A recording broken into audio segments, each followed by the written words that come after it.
So students, this is the last topic of this chapter, and this is self-help groups for the poor.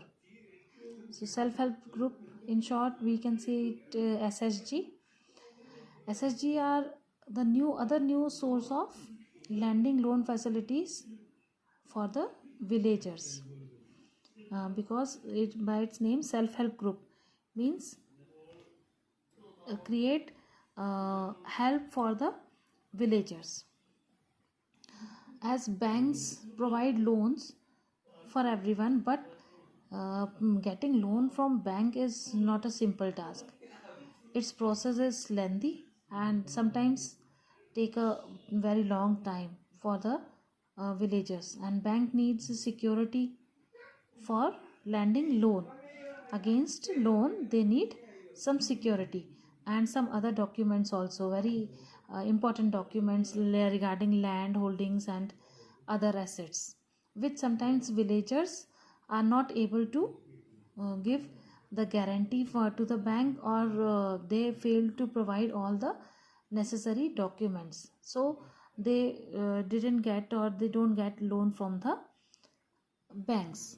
So rural people feels it very easy to take loan from the informal sector and thus get overburdened, because they have to pay huge amount of or large amount of interest.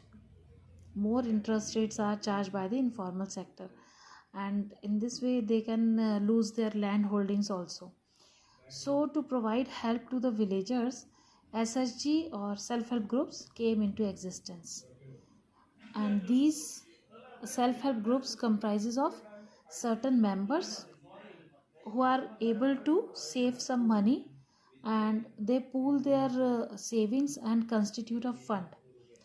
They make savings and constitute a fund which is used for providing finance or loan facilities to the other members or to the villagers, and these help to reduce reliance on the informal sector.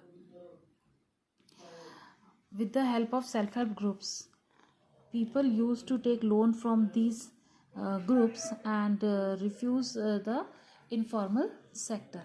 So SHGs are becoming popular in rural areas because they help borrowers to overcome the problem of lack of collateral security. They can get timely loans for a variety of their purposes, for agricultural produce or for purchasing seeds or for making their land, and for all these activities they can get loan from self-help groups with a very low interest rates. They have to pay interest on their loan, but at a very low rate. These self-help groups also help women to become self-reliant, to make self they used to give them training, like any small scale industries or cottage industries they can develop very easily by giving training to the women. And these self-help groups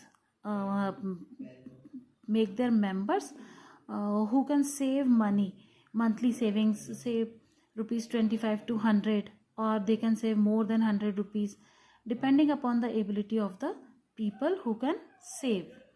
So when these members make these type of groups in rural areas, they can collect money, they can save money and provide loan to the other members also. Then most of the important decisions regarding these self-help groups, in self-help groups all the decisions regarding savings and loan activities are taken by the group members only. So these self-help groups borrows loan from banks, and they provide loan to the villagers, and they reduces the problem of overcome the problem of lack of collateral or any other type of documentation. So these are the various forms of money and credit which we have learnt or discussed in this chapter. Hope you all understand this chapter very easily. Make sure read the chapter very carefully. Every time when you see these videos, you can read the book also.